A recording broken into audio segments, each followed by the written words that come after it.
أشهد أن لا إله إلا الله وحده لا شريك له وأشهد أن محمدا عبده ورسوله أما بعد فأعوذ بالله من الشيطان الرجيم بسم الله الرحمن الرحيم الحمد لله رب العالمين الرحمن الرحيم مالك يوم الدين إياك نعبد وإياك نستعين اهدنا الصراط المستقيم صراط الذين أنعمت عليهم غير المغضوب عليهم ولا الضالين.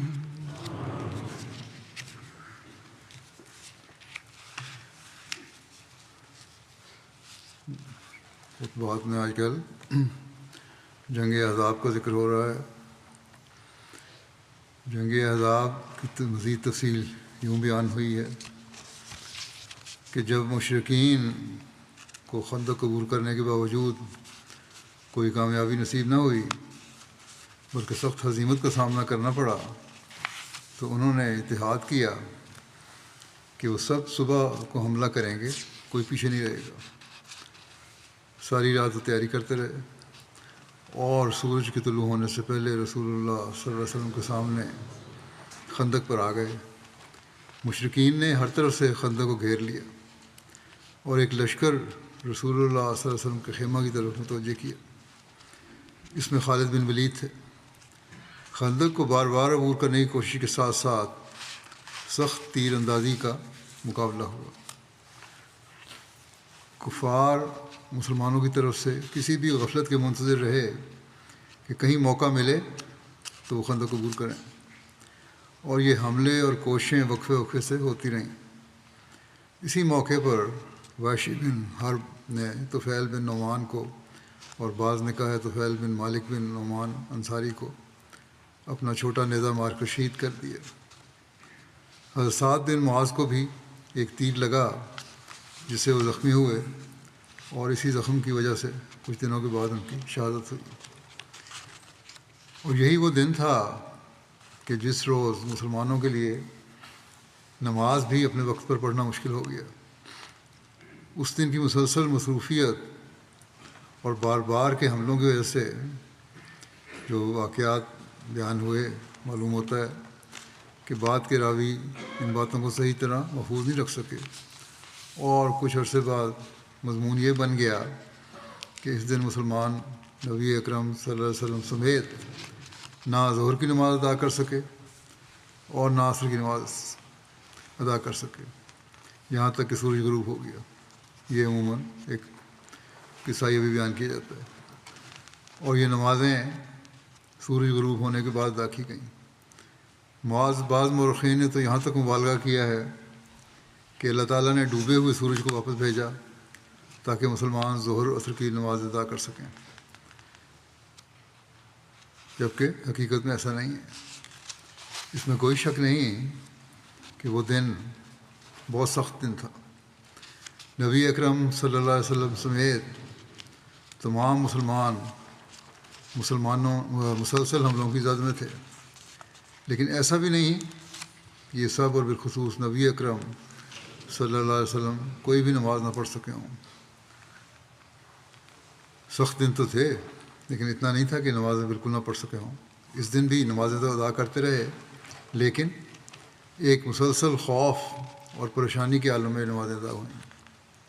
اور معلوم ہوتا ہے کہ عصر کے وقت حملوں میں ایسی شدت آئی کہ عصر کی نماز ادا کرنے میں مشکل پیش آئی ہوگی اور وہ تنگ وقت میں پڑی گئی ہوگی. سیرت خاتم النبیین میں حضرت مرزا بشیر صاحب نے اس کو اس طرح بیان کیا ہے کہ اس دن مسلمانوں کی ساری نمازیں وقت پر ادا نہیں ہو سکیں. یہ درست نہیں ہے. یہ کہا جاتا ہے نا کہ نمازیں ادا نہیں ہو سکیں, یہ درست نہیں ہے.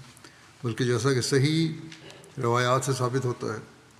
بات صرف یہ ہوئی تھی کہ چونکہ اس وقت تک صلاۃ خوف مشروع نہیں ہوئی تھی، اس لیے بوجہ مسلسل خطرے اور مصروفیت کے صرف ایک نماز یعنی عصر بے وقت ہو گئی تھی، جو مغرب کے ساتھ ملا کر پڑھی گئی، اور بعض روایات کی روح سے صرف ظہر و عصر کی نماز بے وقت ادا ہوئی تھی۔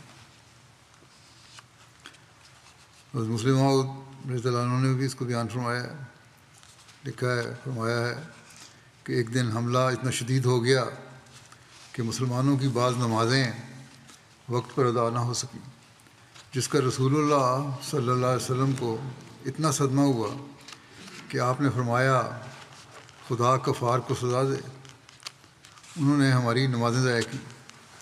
اس سے محمد رسول اللہ صلی اللہ علیہ وسلم کے اخلاق پر ایک بڑی روشنی پڑتی ہے، اور معلوم ہوتا ہے کہ دنیا میں سب سے زیادہ عزیز ترین چیز آپ کے لیے خدا تعالیٰ کی عبادت تھی، جبکہ دشمن چاروں طرف سے مدینے کو گھیرے ہوئے تھا، جبکہ مدینے کے مرد تو الگ رہے، ان عورتوں اور بچوں کی جانیں بھی خطرے میں تھیں، جب ہر وقت مدینے کے لوگوں کا دل دھڑک رہا تھا کہ دشمن کسی طرف سے مدینہ کے اندر داخل نہ ہو جائے۔ اس وقت بھی محمد رسول اللہ صلی اللہ علیہ وسلم کی خواہش یہی تھی کہ خدا تعالیٰ کی عبادت اپنے وقت پر عمدگی کے ساتھ ادا ہو جائے، یعنی انتہائی خوف کی حالت میں بھی آپ کی خواہش تھی تو صرف یہ کہ عبادت نہ کہیں ضائع ہو جائے۔ مسلمانوں کی عبادت یہودیوں اور عیسائیوں اور ہندوؤں کی طرح ہفتے میں کسی ایک دن نہیں ہوا کرتی، بلکہ مسلمانوں کی عبادت دن رات میں 5 دفعہ ہوتی ہے۔ ایسے خطرناک وقت میں تو دن میں ایک دفعہ بھی نماز ادا کرنا انسان کے لیے مشکل ہے، چاہے جائے کہ 5 وقت اور پھر عمدگی کے ساتھ باجماعت نماز ادا کی جائے۔ مگر ان خطرناک ایام میں بھی محمد رسول اللہ صلی اللہ علیہ وسلم یہ 5 نمازیں اپنے وقت پر ادا کرتے تھے، اور اگر ایک دن دشمن کے شدید حملوں کی وجہ سے آپ اپنے رب کا نام اطمینان اور آرام سے اپنے وقت پر نہ لے سکے تو آپ کو شدید تکلیف پہنچی۔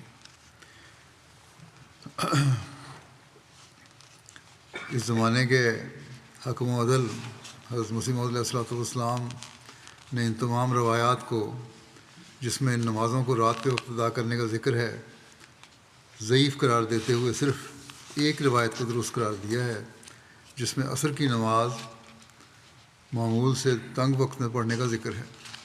چنانچہ جنگ خندق میں حضور صلی اللہ علیہ وسلم کی 4 نمازیں قضا کرنے پر ایک پادری کے اعتراض کا جواب دیتے ہوئے حضرت مسیح علیہ السلام فرماتے ہیں، باقی رہا یہ کہ خندق کھودنے کے وقت 4 نمازیں جمع کی گئیں۔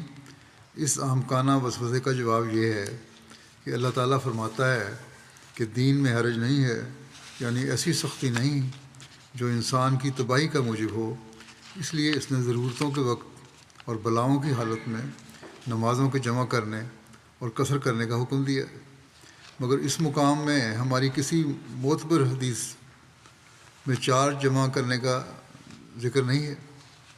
یہ تو ٹھیک ہے، ہو سکتی ہیں، لیکن کہیں کسی معتبر حدیث میں ذکر نہیں ہے کہ 4 نمازیں جمع ہوئیں، بلکہ فتح الباری شرح صحیح بخاری میں لکھا ہے کہ واقعہ صرف یہ ہوا تھا کہ ایک نماز یعنی صلاۃ العصر معمول سے تنگ وقت میں ادا کی گئی۔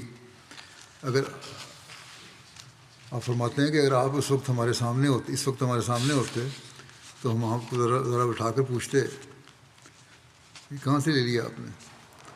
حضرت مسیح علیہ السلام یہ مخالف کو مخاطب کر کے فرما رہے ہیں، تو میرے سامنے ہوتے تو میں پوچھتا تمہیں کہ کس طرح کہاں سے لے لیا تم نے یہ روایت۔ اور فرماتے ہیں کیا یہ متفق علیہ روایت ہے کہ 4 نمازیں فوت ہو گئی تھیں؟ 4 نمازیں تو خود شرع کی روح سے جمع ہو سکتی ہیں، یعنی ظہر اور عصر اور مغرب اور عشاء۔ ہاں ایک روایت ضعیف میں ہے کہ ظہر اور عصر اور مغرب اور عشاء اکٹھی کر کے پڑھی گئی تھیں، لیکن دوسری صحیح حدیثیں اس کو رد کرتی ہیں، اور صرف یہی ثابت ہوتا ہے کہ عصر تنگ وقت میں پڑھی گئی تھی۔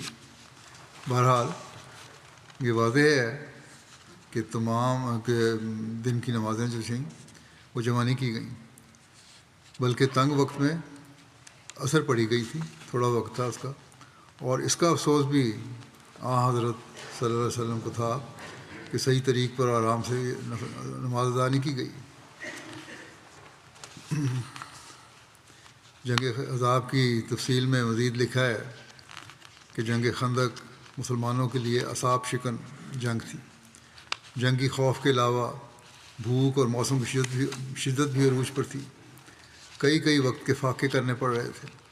اس دوران ایک غیبی مدد یوں ہوئی کہ مسلمانوں کا ایک مسلح دستہ جو کہ اپنے ایک عزیز کی تدفین کے لیے جا رہا تھا، اس کو 20 اونٹ غلے سے لدے ہوئے ملے، جو کہ بنو قریظہ کی طرف سے سامان رسد کے طور پر قریش مکہ کی طرف جا رہے تھے۔ یہ راشن ہوئی بن اختب کی سفارش اور خصوصی کوشش سے بھیجے جا رہے تھے۔ ایک چھوٹی سی جھڑپ کے بعد یہ سارے اونٹ انہوں نے اپنے قبضے میں کر لیے اور رسول اللہ صلی اللہ علیہ وسلم کی خدمت میں پیش کیا۔ اہل خندق نے اس میں سے کھایا اور ان اونٹوں میں سے کچھ اونٹ ذبح کیے اور کچھ باقی رہ گئے جو مسلمان جنگ کے اختتام پر مدینہ لے گئے۔ قریشی سپہ سالار ابو سفیان کو جب یہ خبر ملی تو اس نے کہا ہوئی کتنا منحوس ثابت ہوا، اب جب ہم واپس جائیں گے تو اپنا سامان لادنے کے لیے کوئی جانور بھی ہمارے پاس نہیں۔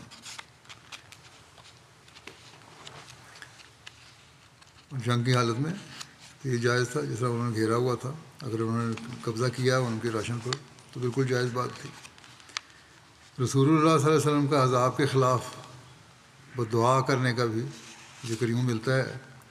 حضرت جابر بن عبداللہ سے روایت ہے کہ رسول اللہ صلی اللہ علیہ وسلم بروز پیر، منگل اور بدھ، ظہر اور عصر کے درمیان تشریف لائے اور اپنے اوپر کی چادر رکھ دی اور کھڑے ہو کر ہاتھ بلند کیے، احزاب پر بددعا کی۔ حضرت جابر بیان کرتے ہیں کہ ہم نے آپ صلی اللہ علیہ وسلم کے چہرے میں خوشی پہچان لی۔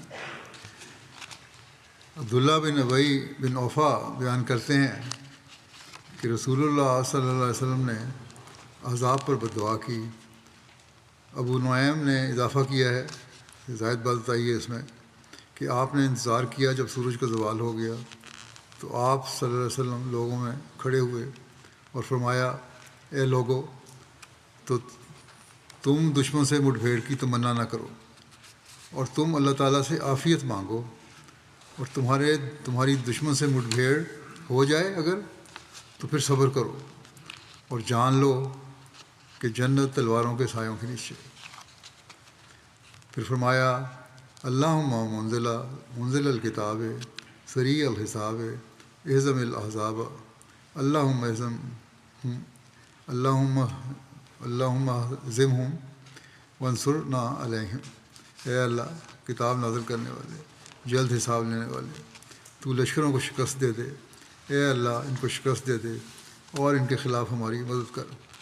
ایک روایت میں یہ دعا بھی مذکور ہے کہ اللہم انی انشدک عہدک و اوعدک اللہم ان تشاء لا تعبد۔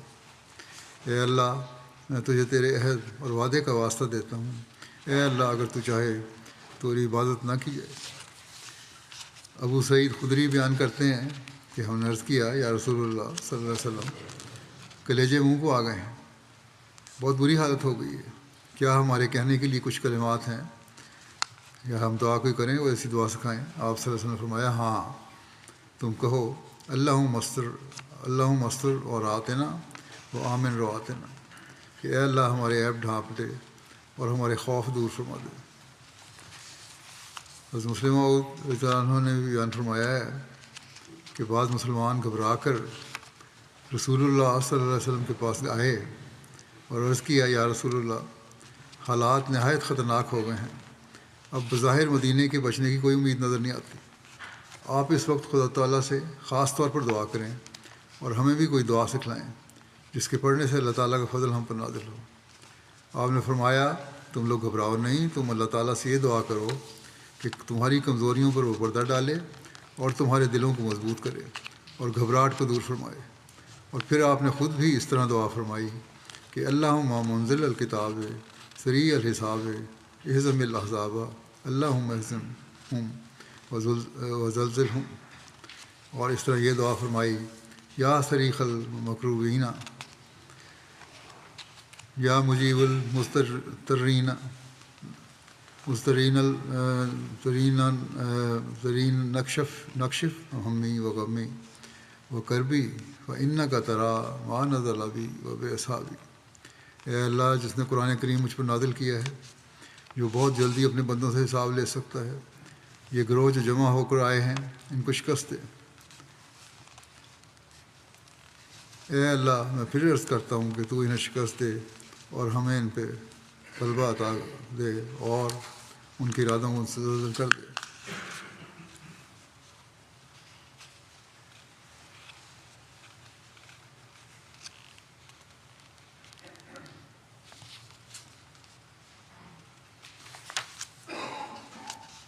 اے درد مندوں کی دعا سننے والے، اے گھبراہٹ میں مبتلا لوگوں کی پکار کا جواب دینے والے۔ اس دعا کا ترجمہ یہ ہے کہ اے درد مندوں کی دعا سننے والے، اے گھبراہٹ میں مبتلا لوگوں کی پکار کا جواب دینے والے، میرے غم اور میری فکر اور میری گھبراہٹ کو دور کر، کیونکہ تو ان مصائب کو جانتا ہے جو مجھے اور میرے ساتھیوں کو درپیش ہیں۔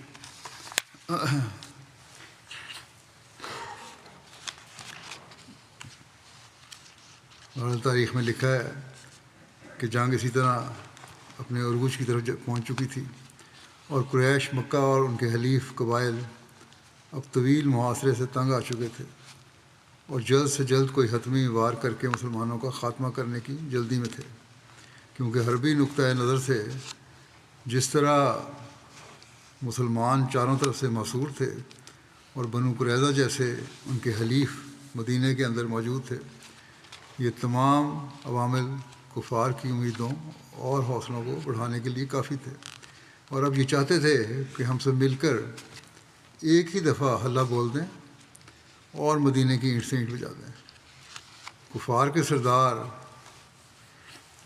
یہ حکمت عملی طے کر رہے تھے کہ تدبیر کند بندہ، یعنی بندہ تدبیر کرتا ہے، اور دوسری طرف اللہ تعالیٰ کی تقدیر کیا تھی؟ تقدیر کند خندہ، کہ تقدیر اس پر ہنستی ہے کہ دیکھو میں تمہارے ساتھ کیا کرنے والی ہوں، یعنی اس کی کوئی پیش نہیں جاتی۔ اور پھر تقدیر کند خندہ کے مطابق اللہ تعالیٰ نے یہ غیبی مدد کا آغاز فرما دیا۔ اس کی تفصیل بیان کرتے ہوئے سیرت خاتم النبیین میں حضرت شیرین صاحب نے لکھا ہے کہ ایک شخص نعیم بن مسعود جو قبائل غطفان کی شاخ قبیلہ اشجع سے تعلق رکھتا تھا، جو اس جنگ میں مسلمانوں کے خلاف لڑ رہے تھے، مدینہ پہنچ گیا۔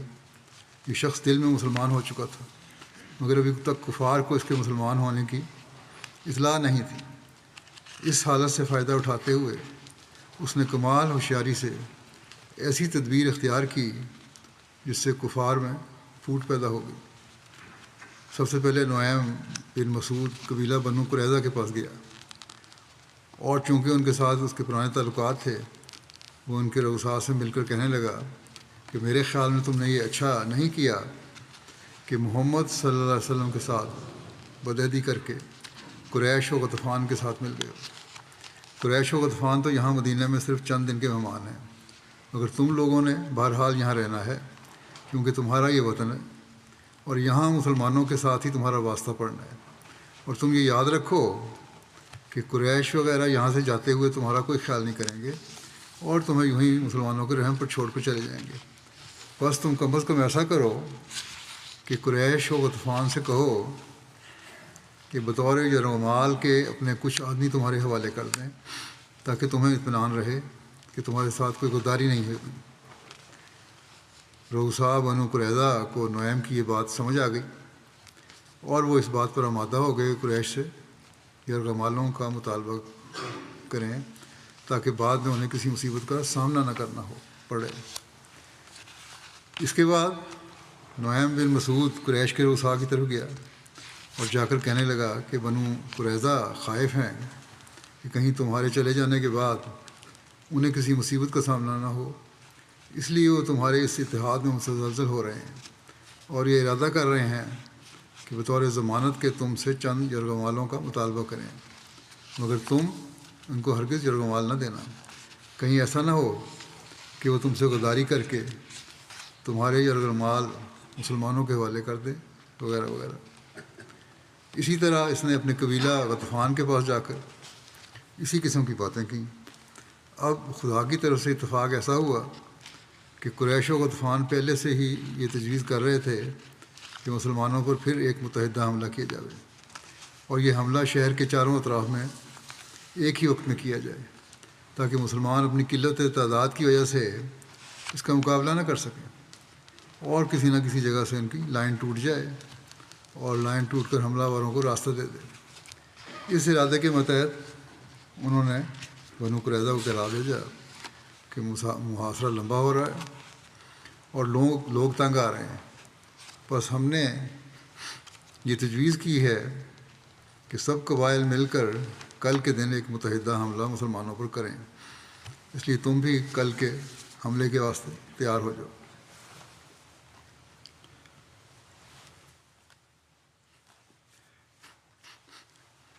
بنو قریظہ نے، جن کے ساتھ نعیم بن مسعود کی پہلے سے بات ہو چکی تھی، یہ جواب دیا کہ کل تو ہمارا سبت کا دن ہے، اس لیے ہم معذور ہیں، اور ویسے بھی جب تک آپ لوگ اس ضمانت کے طور پر کہ آپ کی طرف سے بعد میں ہمارے ساتھ غداری نہیں ہوگی اپنے کچھ آدمی ہمارے حوالے نہ کر دیں، ہم اس حملے میں شامل نہیں ہو سکتے۔ جب قریش و غطفان کو بنو قریظہ کا یہ جواب دیا گیا تو وہ حیران رہ گئے اور کہنے لگے کہ واقعی نعیم نے سچ کہا ہے کہ بنو قریظہ ہماری غداری پر تلے ہوئے ہیں۔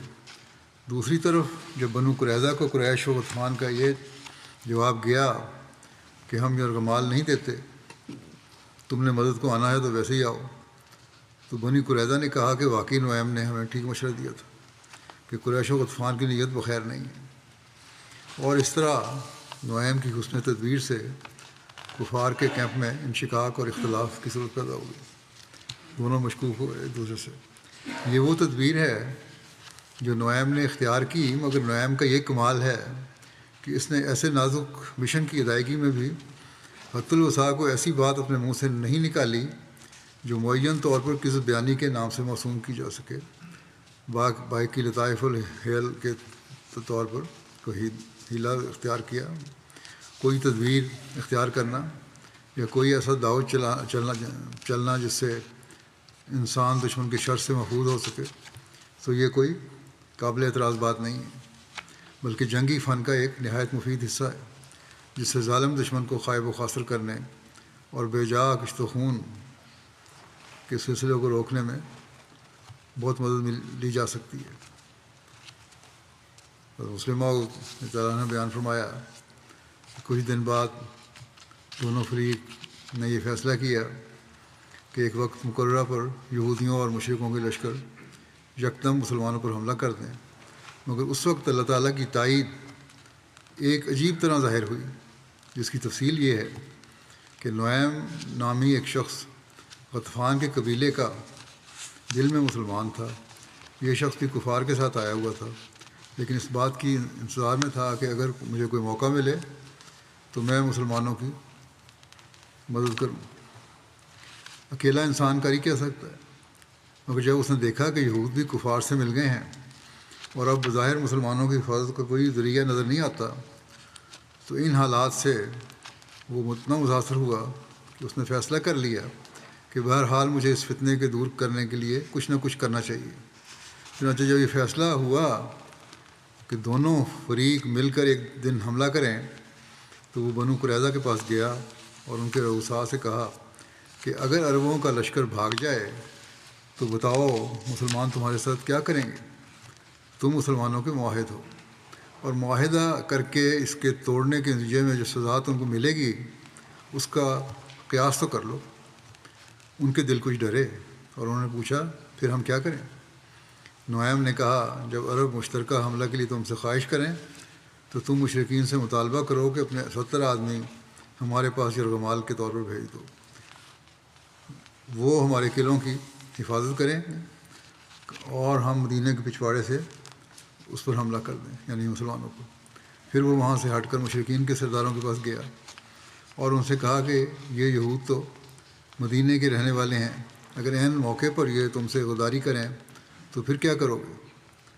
اگر یہ مسلمانوں کو خوش کرنے کے لیے اور اپنے جرم کو معاف کروانے کے لیے تم سے تمہارے آدمی بطور رومال مانگیں اور ان کو مسلمانوں کے حوالے کر دیں تو پھر تم کیا کرو گے؟ تمہیں چاہیے کہ ان کا امتحان لے لو کہ آیا وہ پکے رہتے ہیں یا نہیں، اور جلد ہی ان کو اپنے ساتھ باقاعدہ حملہ کرنے کی دعوت دو۔ کفار کے سرداروں نے اس مشورے کو صحیح سمجھتے ہوئے دوسرے دن یہود کو پیغام بھیجا کہ ہم ایک اجتماعی حملہ کرنا چاہتے ہیں، تم بھی اپنی فوجوں سمیت کل حملہ کر دو۔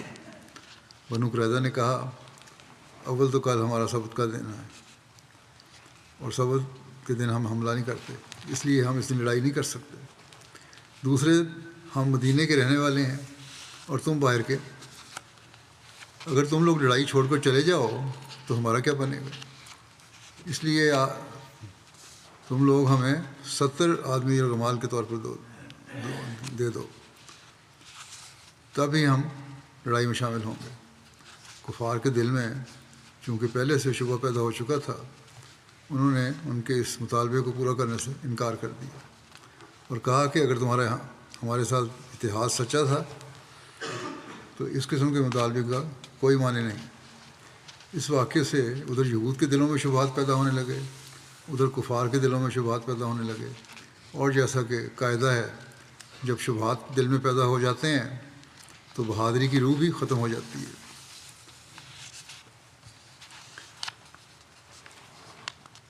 پھر اللہ تعالیٰ کی تقدیر ایک رات تیز آندھی کی صورت میں بھی ظاہر ہوئی مسلمانوں کے حق میں، جس کی وجہ سے احزاب راہ فرار اختیار کو، احزاب کو یا مختلف قبائل کو، مشرکین کو، حملہ آوروں کو راہ فرار اختیار کرنی پڑی۔ اس کی تفصیل میں لکھا ہے، ابن اسحاق نے یوں بیان کیا ہے اسے کہ اللہ تعالیٰ نے سخت سردی کی رات میں ایسے زور کی آندھی بھیجی جس نے کفار کی ہانڈیوں کو پلٹ دیا اور برتن پھینک دیے۔ بلازری نے لکھا ہے، پھر اللہ تعالیٰ نے کفار کے خلاف مسلمانوں کی آندھی کے ذریعے مدد کی۔ یہ زرد آندھی تھی، اس نے ان کی آنکھیں بھر دیں، ان میں کمزوری اور بزدلی داخل کر دی، اور مشرکین پسپا ہو گئے اور اپنے پڑاؤ کی جگہ چلے گئے، اور ہوا ان پر چلتی رہی، اور ان کو فرشتوں نے ڈھانپ لیا، ان کی آنکھوں کو پھوڑ دیا تو وہ لوٹ گئے۔ اس کی تفصیل مرزا بشیر احمد صاحب نے یوں بیان کی ہے کہ ممکن ہے کہ نعیم بن مسعود کی اس عمل پسند کوشش کا نتیجہ ضائع چلا جاتا اور ایک عارضی لغزش اور تزلزل کے بعد کفار میں پھر اتحاد و ثبات کی روح پیدا ہو جاتی، مگر خدا کی طرف سے ایسا اتفاق ہوا کہ ان واقعات کے بعد رات کو ایک نہایت سخت آندھی چلی جس نے کفار کے وسیع کیمپ میں، جو ایک کھلی جگہ میں واقع تھا، ایک خطرناک طوفان بے تمیزی پیدا کر دی۔ خیمے اکھڑ گئے، کناتوں کے پردے ٹوٹ کر اڑ گئے، ہنڈیاں الٹ کر چولہوں میں گر گئیں، اور ریت اور کنکر کی بارش نے لوگوں کے کانوں اور آنکھوں اور نتنوں کو بھر دیا۔ اور پھر سب سے بڑھ کر غضب یہ ہوا کہ وہ قومیں آگے ہیں جو عرب کے قدیم دستور کے مطابق رات کے وقت نہایت التزام کے ساتھ روشن رکھی جاتی تھیں، ادھر ادھر خس و خشاک کی طرح اڑ کر بجھنے لگیں۔ ان پہ بڑا اعتقاد تھا ان کا آنکھوں کا، یہ بجھ نہ پائیں۔ ان مناظر نے کفار کے وہم پر پرست قلوب کو، جو پہلے ہی محاصرے کے تکلیف دہ طول اور اتحاد کی باہمی بے اعتمادی کے تلخ تجربے سے متزلزل ہو رہے تھے، ایک ایسا دھکا لگایا کہ پھر وہ سنبھل نہ سکے، اور صبح سے پہلے مدینہ کو افق لشکر کفار کے گرد و غبار سے صاف ہو گیا۔ چنانچہ ایسا ہوا کہ جب اس آندھی کا زور ہوا تو ابو سفیان نے اپنے آس پاس کے قریشی رؤساء کو بلا کر کہا کہ ہماری مشکلات بہت بڑھ رہی ہیں، اب یہاں زیادہ ٹھہرنا مناسب نہیں ہے، اس لیے بہتر ہے کہ ہم واپس چلے جائیں، اور میں تو بہرحال جاتا ہوں۔ یہ کہہ کر اس نے اپنے آدمیوں کو واپسی کا حکم دیا اور پھر اپنے اونٹ پر سوار ہو گیا، مگر گھبراہٹ کا یہ عالم تھا اس کا کہ اونٹ کے پاؤں کھولنے یاد نہ رہے، اور سوار ہونے کے بعد اونٹ کے حرکت نہ کرنے سے یاد آیا کہ اونٹ کے پاؤں ابھی تک نہیں کھولے گئے۔ اس وقت اکرمہ بن ابو جہل ابو سفیان کے پاس کھڑا تھا. اس نے کسی قدر تلخی سے کہا کہ ابو سفیان، تم امیر العسکر ہو، لشکر کے سپہ سالار ہو، اور لشکر کو چھوڑ کر بھاگے جا رہے ہو، اور تمہیں دوسروں کا خیال تک نہیں ہے. اس پر ابو سفیان شرمندہ ہوا اور اونٹ سے اتر کر کہنے لگا، لوگ میں ابھی نہیں جاتا، مگر تم لوگ جلدی تیاری کر لو اور جس قدر جلد ممکن ہو یہاں سے نکل چلو. چنانچہ لوگ جلدی جلدی تیاری میں لگ گئے اور ابو سفیان تھوڑی دیر کے بعد اپنے اونٹ پر سوار ہو کر واپس روانہ ہو گیا. اس وقت تک بنو غطفان اور دوسرے قبائل کو قریش کے اس فرار کا علم نہیں تھا، مگر جب قریش کا کیمپ سرعت کے ساتھ خالی ہونا شروع ہوا تو دوسروں کو بھی اس کی اطلاع ہوئی، جس پر انہوں نے بھی گھبرا کر کوچ کا اعلان کر دیا، اور بنو قریظہ بھی اپنے قلعوں کے اندر چلے گئے. اور بنو قریظہ کے ساتھ بنو نذیر کا رئیس ہوئی بن اختب بھی ان کے قلعوں میں چلا آیا. اور اس طرح صبح سفیدی نمودار ہونے سے پہلے سارا میدان خالی ہو گیا، اور ایک فوری اور محیر العقول تغیر کے طور پر مسلمان مفتوح ہوتے ہوتے فاتح بن گئے. کہاں تو یہ حال تھا کہ خطرہ تھا کہ ان پہ کفار قبضہ نہ کر لیں، اب یہ حالت تھی کہ وہ فاتح ہو گئے. حضرت مسلم موعود رضی اللہ عنہ نے بھی اس کی تفصیل لکھا ہے، فرمایا ہے کہ شکوک و شبہات کو ساتھ لیے ہوئے کفار کا لشکر رات کو آرام کرنے کے لیے اپنے خیموں میں گیا تو خدا تعالیٰ نے آسمانی نصرت کا ایک اور راستہ کھول دیا. رات کو ایک سخت آندھی چلی جس نے کناتوں کے پردے توڑ دیے، چولہوں پر سے ہنڈیاں گرا دیں اور بعض قبائل کی آگیں بجھ گئیں. مشرکین عرب میں ایک رواج تھا کہ وہ ساری رات آگ جلائے رکھتے تھے اور اس کو نیک شگون سمجھتے تھے. جس کی آگ بجھ جاتی تھی وہ خیال کرتا تھا کہ آج کا دن میرے لیے منحوس ہے، اور وہ اپنے خیمے اٹھا کر لڑائی کے میدان سے پیچھے ہٹ جاتا تھا.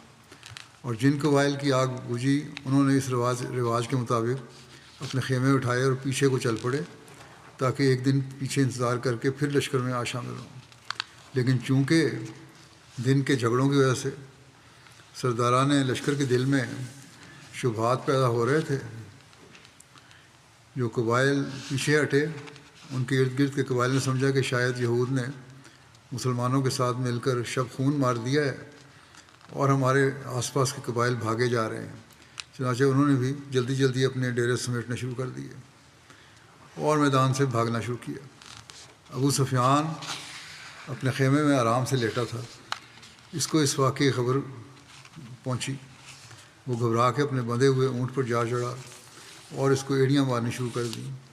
آخر اس کے دوستوں نے اس کی توجہ دلائی کہ وہ یہ کیا حماقت کر رہا ہے. اس پر اس نے اونٹ کی رسیاں کھول لیں اور وہ بھی اپنے ساتھیوں سمیت میدان سے بھاگ گیا.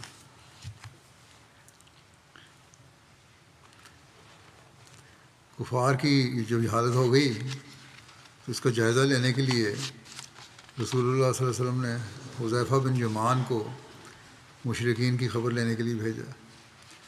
اس کی تفصیل میں سیر الخاتم المبین میں لکھا ہے کہ اسی رات جب کہ کفار اس طرح خود بخود میدان جنگ سے بھاگ رہے تھے، حضرت صلی اللہ علیہ وسلم نے اپنے ارد گرد کے صحابہ کو مخاطب کر کے آواز دی کہ تم میں سے کوئی ہے جو اس وقت جائے اور لشکر کا حال معلوم کرے.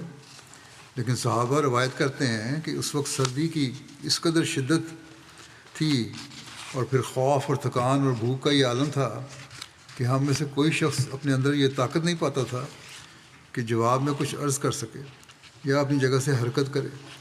آخر حضرت صلی اللہ علیہ وسلم نے خود نام لے کر حذیفہ بن یمان کو بلایا، جس پر وہ سردی سے چھترتے ہوئے اٹھے اور حضرت صلی اللہ علیہ وسلم کے سامنے آ کر کھڑے ہو گئے.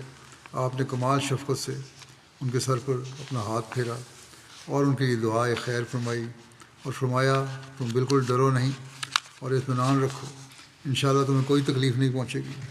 بس تم چپکے چپکے کفار کے کیمپ میں جاؤ اور کسی سے کوئی چھیڑ چھاڑ نہ کرو اور نہ اپنے آپ کو ظاہر ہونے دو. حذیفہ کہتے ہیں کہ جب میں روانہ ہوا تو میں نے دیکھا کہ میرے بدن میں سردی کا نام و نشان تک نہیں تھا. کہاں تو یہ حالت تھی کہ سردی سے بالکل ٹھٹر رہے تھے. کہتے ہیں سردی کا نام و نشان نہیں تھا. بلکہ میں نے یوں محسوس کیا کہ گویا ایک گرم حمام میں سے گزر رہا ہوں، اور میری گھبراہٹ بالکل جاتی رہی۔ اس وقت رات کی تاریکی پورے طور پر اپنی حکومت جمائے ہوئے تھی۔ میں بالکل نڈر ہو کر مگر چپ کے کفار کے کیمپ کے اندر پہنچ گیا۔ اس وقت میں نے دیکھا کہ ابو سفیان ایک جگہ کھڑا ہوا آگ سیک رہا ہے۔ میں نے اسے دیکھ کر جھٹ اپنی تیر کمان سیدھی کر لی اور قریب تھا کہ میں اپنا تیر چلا دیتا، مگر پھر مجھے حضرت صلی اللہ علیہ وسلم کا ارشاد یاد آ گیا اور تیر چلانے سے رک گیا، اور اگر اس وقت میں تیر چلا دیتا تو ابو سفیان اس قدر قریب تھا کہ وہ یقیناً بچ نہ سکتا۔ اس وقت ابو سفیان اپنے آدمیوں کو واپسی کا حکم دے رہا تھا، اور پھر وہ میرے سامنے ہی اونٹ پر سوار ہو گیا، مگر گھبراہٹ کی وجہ سے اسے اپنے اونٹ کے پاؤں تک کھولنے یاد نہیں رہے۔ اس کے بعد میں واپس چلا آیا۔ کہتے ہیں جب میں اپنے کیمپ پہنچا اس وقت حضرت صلی اللہ علیہ وسلم نماز پڑھ رہے تھے۔ میں نے آپ کے فارغ ہونے تک انتظار کیا اور پھر آپ کو سارے واقعے کی اطلاع دی، جس پر آپ نے خدا کا شکر ادا کیا اور فرمایا کہ یہ ہماری کسی کوشش یا طاقت کا نتیجہ نہیں ہے، بلکہ محض خدا تعالیٰ کے فضل کی وجہ سے، جس نے اپنے دم سے عذاب کو پسپا کر دیا۔ اس کے بعد کفار کے فرار ہونے کی خبر فوراً سارے مسلمان کیمپ میں مشہور ہو گئی۔ اس واقعہ کو حضرت مسلم موعود نے بھی بیان فرمایا ہے۔ اس طرح فرماتے ہیں کہ رات کے آخری ثلث میں وہ میدان جس میں 25,000 کے قریب کفار کے سپاہی خیمہ زن تھے، وہ ایک جنگل کی طرح ویران ہو گیا۔ رسول کریم صلی اللہ علیہ وسلم کو اس وقت اللہ تعالیٰ نے الہام کے ذریعے بتایا کہ تمہارے دشمن کو ہم نے بھگا دیا۔ اللہ تعالیٰ نے بتایا تھا، تبھی آپ نے صحابہ سے پوچھا تھا کون ہے جو آئے۔ آپ نے حقیقت حال معلوم کرنے کے لیے کسی شخص کو بھیجنا چاہا اور اپنے ارد گرد بیٹھے ہوئے صحابہ کو آواز دی۔ وہ سردی کے ایام تھے اور مسلمانوں کے پاس کپڑے بھی کافی نہیں ہوتے تھے۔ سردی کے مارے زبانیں تک جم رہی تھیں، بول نہیں سکتے تھے۔ بعض صحابہ کہتے ہیں کہ ہم نے رسول اللہ صلی اللہ علیہ وسلم کی آواز سنی اور ہم جواب بھی دینا چاہتے تھے، مگر ہم سے بولا نہیں گیا۔ صرف ایک حذیفہ تھے جنہوں نے کہا یا رسول اللہ کیا کام۔ یہاں سر یہ نہیں فرمایا کہ آپ نے بلایا حذیفہ کو، تو مسلم کہتے ہیں کہ انہوں نے کہا تھا، تو آپ نے فرمایا تم نہیں، مجھے کوئی اور آدمی چاہیے۔ پھر آپ نے فرمایا کوئی ہے، مگر پھر سردی کی شدت کی وجہ سے جو جاگ رہے تھے وہ جواب نہ دے سکے۔ حذیفہ نے پھر کہا میں یا رسول اللہ موجود ہوں۔ آخر آپ نے حذیفہ کو یہ کہتے ہوئے بھجوایا کہ اللہ تعالیٰ نے مجھے خبر دی ہے کہ تمہارے دشمن کو ہم نے بھگا دیا ہے، جاؤ اور دیکھو کہ دشمن کا کیا حال ہے۔ حذیفہ خندق کے پاس گئے اور دیکھا کہ میدان کلی طور پر دشمن کے سپاہیوں سے خالی تھا۔ واپس آئے اور کلمہ شہادت پڑھتے ہوئے رسول اللہ صلی اللہ علیہ وسلم کی رسالت کی تصدیق کی اور بتایا کہ دشمن میدان چھوڑ کر بھاگ گیا ہے۔ باقی تفصیل انشاءاللہ آئندہ بیان کروں گا۔ دنیا کے حالات جیسا کہ پتہ ہے آپ کو دن بدن خراب ہوتے جا رہے ہیں، تباہی کی طرف جا رہے ہیں۔ امریکہ اور بڑی طاقتیں انصاف سے کام لینا نہیں چاہتی، جنگ وسیع ہوتی چلی جا رہی ہے۔ اللہ تعالیٰ احمدیوں اور معصوموں کو اس کے خوفناک اور بد اثرات سے بچائے۔ اس کے لیے اللہ تعالیٰ سے تعلق میں ہمیں بڑھنا ہوگا اور دعاؤں کی طرف بہت زیادہ توجہ دینی ہوگی۔ اس کی طرف ہر احمدی کو توجہ دینی چاہیے۔ پاکستان میں احمدیوں کے بھی حالات خراب ہو رہے ہیں کافی زیادہ، ان کے لیے بھی دعا کریں۔ بنگلہ دیش کے احمدیوں کے حالات کے لیے بھی دعا کریں، انہوں نے بھی بڑی سختیاں ہیں۔ اللہ تعالیٰ سب پر رحم اور فضل فرمائے۔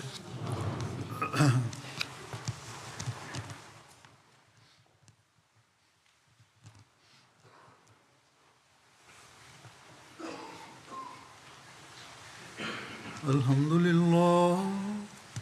للہ نحمده ونستعینه ونستغفره ونؤمن به ونتوکل علیہ ونعوذ باللہ من شرور انفسنا ومن سیئات اعمالنا من یهده اللہ فلا مضل له ومن يضلل فلا هادي له ونشهد أن لا إله إلا الله ونشهد أن محمدا عبده ورسوله عباد الله رحمكم الله إن الله يأمر بالعدل والإحسان وإيتاء ذي القربى وينهى عن الفحشاء والمنكر والبغي يعظكم